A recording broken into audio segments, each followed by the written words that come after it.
अल्हम्दुलिल्लाहि वहदहु वस्सलातु वस्सलामु अला मन ला नबिय्य बअद। अऊज़ु बिल्लाहि मिनश शैतानिर रजीम। बिस्मिल्लाहिर रहमानिर रहीम। सहरी से रिलेटेड बहुत इंपॉर्टेंट इन्फॉर्मेशन आज के वीडियो में समझेंगे। अल्लाह सुब्हानहु व तआला सूरह ज़ारियात की आयत नंबर 15 से 18 में जन्नतियों के बारे में बताते हुए इरशाद फरमाते हैं कि मुत्तकी लोग बेशक बागों और चश्मों में इस तरह रहेंगे कि इनका परवरदिगार उन्हें जो कुछ देगा उसे वसूल कर रहे होंगे। वो लोग इससे पहले ही नेक अमल करने वाले थे। मुत्तकी लोग यानी तकवे वाले लोग, अल्लाह के फरमान के मुताबिक ज़िंदगी गुजारने वाले। वो रात के वक्त कम सोते थे और सहरी के वक्त में वो इस्तिग़फ़ार करते थे।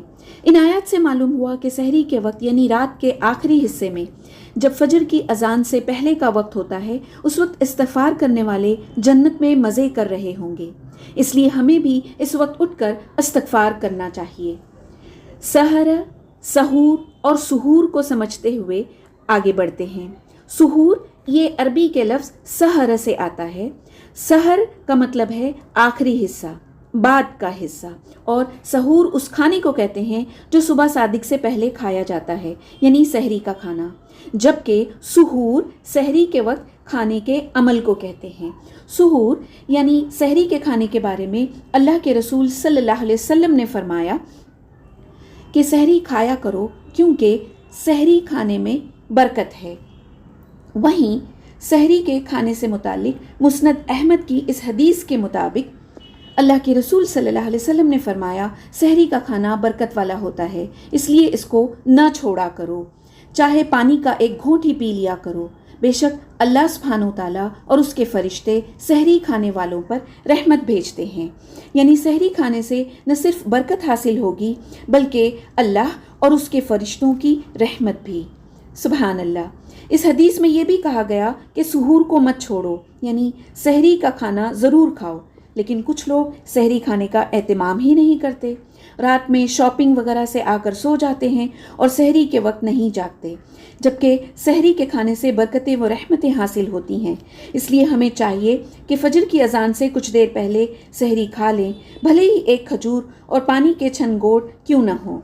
सही मुस्लिम की इस हदीस में आता है कि रसूलुल्लाह सल्लल्लाहु अलैहि वसल्लम फरमाते हैं कि हमारे और अहले किताब के रोज़े में सहरी के लुक़्मे का फ़र्क है।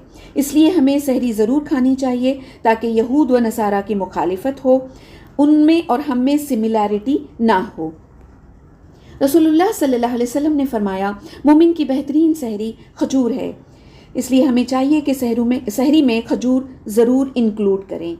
हदीस में आता है कि इफ्तार में जल्दी करनी चाहिए और सहरी में देरी यानी डिले करना अफजल है। रसूलुल्लाह सल्लल्लाहु अलैहि वसल्लम के ज़माने में रमज़ान में मदीने में सुबह 2 अज़ानें होती थीं। पहली अज़ान बिलाल रदी अल्लाह सहरी के वक्त देते। कुछ देर के बाद इब्ने उम्मे मक्तूम फजर की अज़ान देते।